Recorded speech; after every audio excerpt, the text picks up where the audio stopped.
If this hits a nerve, it's probably worth paying attention to. Delegate outcomes, not task. Delegate outcomes, not task. Delegate outcomes, not tasks. Look, here's one sentence that will instantly tell me if the leader is scaling the team, growing the team, building himself, or if they're keeping everything squashed around them. Delegate the outcome, not the task. And let me explain why this matters more than almost anything else you're going to do as a leader. Because a lot of leaders, they think they delegate, but what they actually do is just pass out these errands. Like send out this email, call this customer, fix this thing. And that's not delegation. That's keeping all the thinking for yourself, but renting other people's hands so that they actually do the work. Here's the problem with that. When you delegate tasks, people have to come back to you because you actually never give them the authority or the ability to think. And if you want people who actually take initiative, solve problems, who actually grow and think like an owner, you have to stop giving them instructions and start giving them ownership. And Geoff Smart in the book Who nails this because you don't hire people to do stuff. You hire them to get the outcomes. And look, world-class teams, they don't run on checklists. They run on responsibility. The job isn't sweep the floor. The job is make this place feel and look world-class. The job isn't send a quote. The job is make sure the customer feels taken care of. I mean, it's the same work, but it's totally different ways to think about it.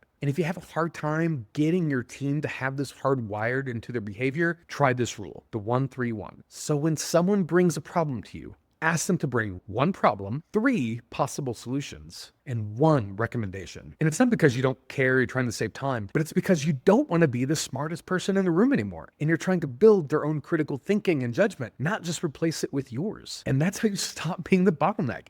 That's how leaders grow, develop, become duplicated. And that's how cultures mature. All right, so here's the challenge. Before you hand out the next task, pause for a second, ask yourself, what outcome do you actually want to create? Say that instead, because your team will rise to the level of responsibility that you give them.